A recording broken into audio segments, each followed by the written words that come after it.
செய்த போது என்னை உணர்த்தி நடத்தினீர். உம்மை நோகடித்த போதும் உம் கிருபையால் மன்னித்தீர். நான் பாவம் செய்த போது என்னை உணர்த்தி நடத்தினீர்.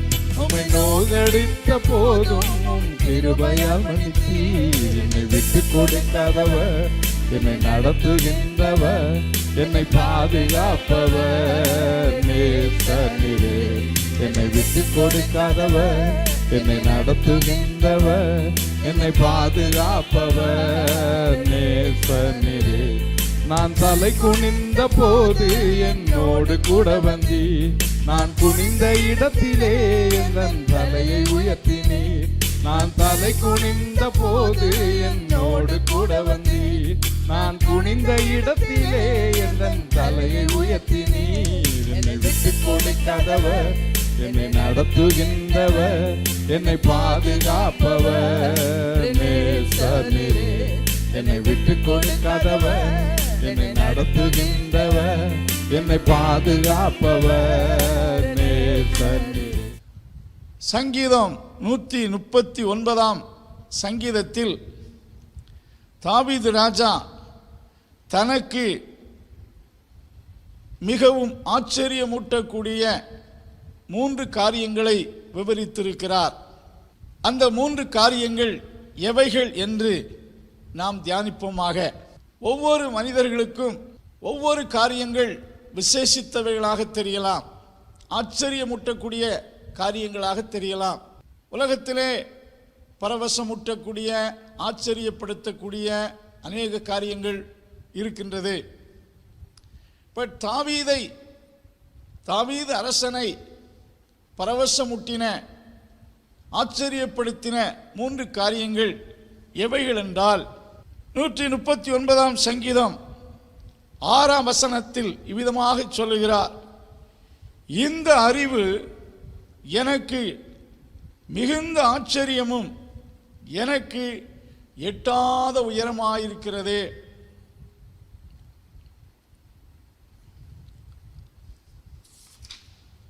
இதெல்லாம் கட் பண்ணிடலாம்ல.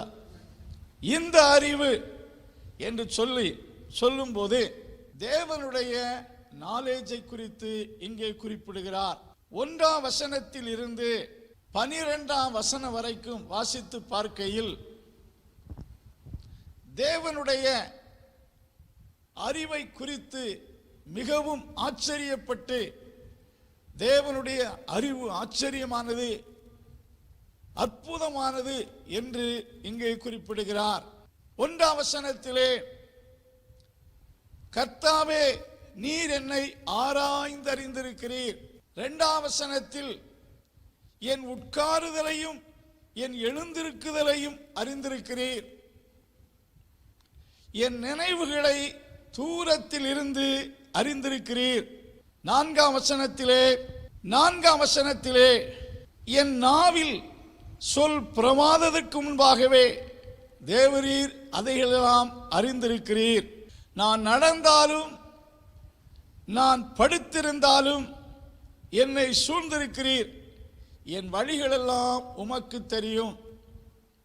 அன்பானவர்களே, உட்காருதலையும் எழுந்திருக்குதலையும், என் போக்கையும் என் வரத்தையும், என் வாயில் இருந்து வார்த்தை புறப்படுவதற்கு முன்பாகவே அந்த வார்த்தைகளையும், நான் பேசும் வார்த்தைகளையும் தேவரீர் நீர் அறிந்திருக்கிறீர் என்று குறிப்பிடுகிறார். 7 வசனத்திலே, தேவரீர் உமக்கு மறைவாக எங்கே ஓடுவேன்? உம்முடைய ஆவிக்கு மறைவாக எங்கே ஓடுவேன்? உன் சமூகத்தை விட்டு எங்கே ஓடுவேன்? நான் வானத்துக்கு போனாலும் அங்கே இருக்கிறீர், பாதாளத்துக்கு சென்றாலும், பாதாளத்தில் சென்று படுக்கை போட்டாலும் அங்கேயும் இருக்கிறீர். சமுத்திரத்தின் கடையாந்தர பரியந்தம் போய் அங்கே ஒரு இடத்தில் தங்கினாலும் அங்கேயும் நீர் இருக்கிறீர் என்று குறிப்பிடுகிறார். நான் யாரும் காணக்கூடாதபடி இருட்டுக்குள் என்னை மறைத்தாலும் அந்த இருட்டுக்குள் இருக்கிற என்னை நீர் காண்கிறீர். இருளும் உமக்கு வெளிச்சமாயிருக்கிறது, இருளும் வெளிச்சமும் உமக்கு சரியாயிருக்கிறது என்று தேவனை குறித்த அறிவை அவர் யோசித்து பார்க்கையில் பரவசம் அடைந்து, தேவனுடைய அறிவு புத்தி கெட்டாதது, அது ஆச்சரியப்படக்கூடிய ஒன்றாயிருக்கிறது என்று குறிப்பிடுகிறார்.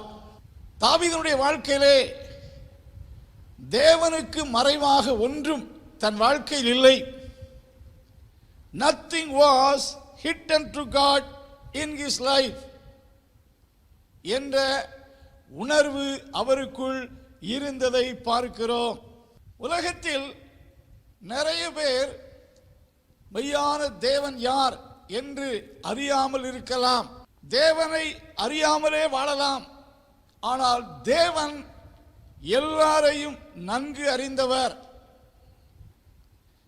ஒவ்வொருவரை குறித்தும் தேவனுக்கு நன்றாக தெரியும்.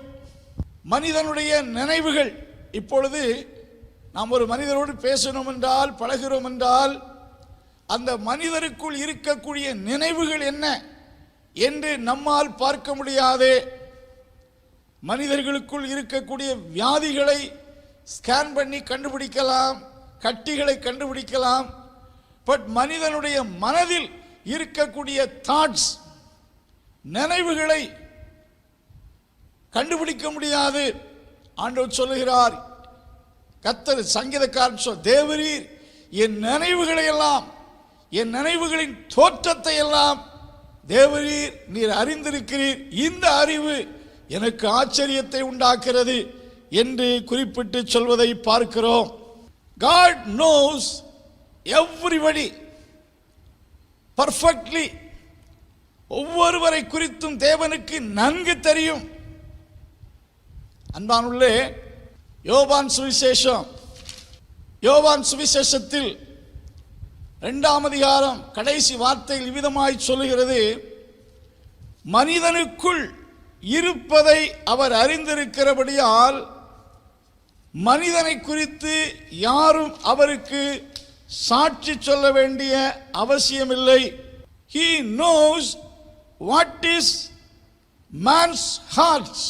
மனிதனுடைய இருதயத்தில் என்ன இருக்கிறது, என்ன சிந்தனைகள் ஓடுகிறது என்று ஆண்டவருக்கு நன்றாக தெரியும். தேவனுடைய அறிவை குறித்து ஆச்சரியப்படுவதை பார்க்கிறோம். அன்பின் கர்த்தாவே, இந்த நாளுக்காக துதிக்கிறோம். இந்த கொடுக்கப்பட்ட இந்த வார்த்தைகள் நம்முடைய பிள்ளைகளுக்கு ஆசீர்வாதமாக இருப்பதாக, இந்த வாரத்தின் நாட்கள் ஆசீர்வாதமாக இருப்பதாக, ஆண்டவருடைய கிருபை யாவரோடு இருப்பதாக. இயேசுவின் நாமத்தில் ஜெபங்கள் நல்ல பிதாவே.